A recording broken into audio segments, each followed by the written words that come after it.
पिंपरी चिंचवड महानगरपालिकेमार्फत क्रीडा प्रबोधिनी ही शाळा विशेष शाळा म्हणून ही राबवली जाते। शाळेची स्थापना साधारणपणे 2001 साली झालेली आहे। शाळेला 25 वर्षे पूर्ण झालेले आहेत। क्रीडा नावामध्येच हा अर्थ दडलेला आहे। शाळेचे अनेक खेळाडू आतापर्यंत राज्य, राष्ट्रीय, आंतरराष्ट्रीय स्तरावर शाळेने घडवलेले आहेत।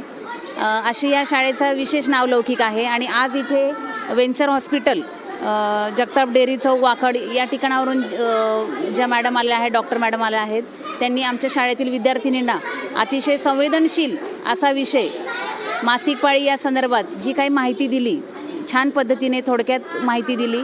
आणि त्याचबरोबर शाळेतल्या विद्यार्थिनींना सॅनिटरी नॅपकिनचं वाटप केलं। त्याबद्दल मी वेंसर हॉस्पिटलचे शाळेचे मुख्याध्यापक सर्व स्टाफतर्फे आभार मानते।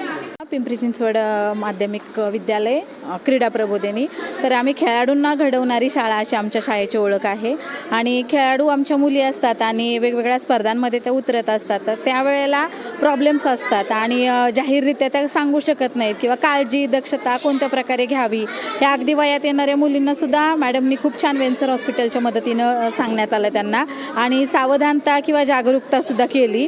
हा विषय संवेदनशील असला तरीसुद्धा आपण जाहीरपणे मांडणं गरजेचं आहे, कारण तो एक शरीराचा आपल्या नैसर्गिक एक भाग आहे म्हणून मी या संस्थेचे आमच्या मुख्याध्यापकांच्या वतीनं, आमच्या संपूर्ण क्रीडा संकुलाच्या वतीनं आभार मानते।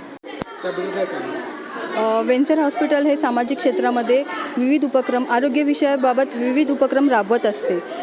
त्याच अनुषंगाने आज क्रीडा प्रबोधिनी शाळेमध्ये सुद्धा वेंसर हॉस्पिटलने महिला दिनाच्या निमित्त सॅनिटरी पॅडचे वाटप करण्यात आले। या कार्यक्रमाच्या दरम्यान आम्ही मुलींना मासिक पाळीच्या दरम्यान घ्यायची काळजी, स्वच्छतेचे महत्त्व, त्या पाळीच्या दरम्यान काय केले पाहिजे किंवा काही नको करायला, या सगळ्या गोष्टींचं मार्गदर्शन हे आम्ही केलेलं आहे।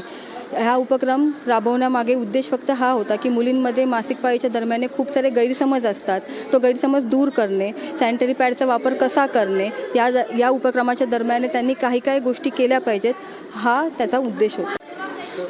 तर आज आम्ही या क्रीडा प्रबोधिनी शाळेमध्ये आपण महिला दिनानिमित्त सॅनिटरी नॅपकिनचा वाटपसुद्धा केलेला आहे। आणि मुलींमध्ये ज्या किशोरवयीन मुली आहेत त्यांच्यामध्ये जी मासिक पाळी असते त्यामध्ये घ्यावयाची काळजी, त्यांचा आहार कसा असावा, त्याचं पोषण कसं असावं आणि त्याबद्दलची संवेदनशीलता आणि समाजामध्ये एक जागरूकता आपण निर्माण कशी करावी, त्याबद्दल काय काळजी घ्यायची, त्यापासनं काय आणखी आपल्याला जागरूकता ही समाजात निर्माण करता येईल याबद्दल आपण या शाळेमध्ये आज एक मार्गदर्शन केलेलं आहे। आणि तसेच या शिक्षकांनी सुद्धा आणि शाळेने आम्हाला तेवढाच प्रतिसाद दिला आहे।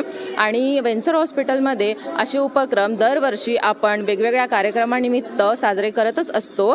आज जे मार्गदर्शन दिलं, ही क्रीडा प्रबोधिनी शाळा ही मुख्यतः स्पोर्ट्स म्हणजेच खेळांनिमित्त मार्गदर्शन जास्ती करते। या शाळेचे महत्त्व असे आहे की ही शाळा 7 ते 7 वाजेपर्यंत असते। 2 तास आधी ते खेळ खेळतात, नंतर ते अकॅडमिक्स करतात। तर या वयामध्ये मुलींना जे काही स्पोर्ट्स शिकवले जातात, त्या स्पोर्ट्समुळे किशोरवयीन मुलींमध्ये होणारे बदल आणि त्या बदलांमुळे मासिक पाळीसुद्धा ती कशी येते, त्यामध्ये काय स्पोर्ट्सच्या दरम्यान घ्यावयाची काळजी असते, ही सुद्धा याचे मार्गदर्शन आम्ही त्यांना केलेले आहे। आणि त्या मार्गदर्शनांमुळे त्यांना या अकॅडमिक्स तसेच स्पोर्ट्स निमित्त त्यांना काय काळजी घेणार याचा लाभ त्यांना नक्कीच होईल। आणि वेंसर हॉस्पिटलमध्ये असे कार्यक्रम आपण दरवर्षी शाळांमध्ये जाऊन यावर्षी करणारसुद्धा आहोत। वेगवेगळ्या शाळा नेमलेल्या आहेत, त्या शाळांमध्ये जाऊन आपण ही जागरूकता आणि सजगता आपण विद्यार्थ्यांना, किशोरवयीन मुलींना मुख्यतः देणार आहोत।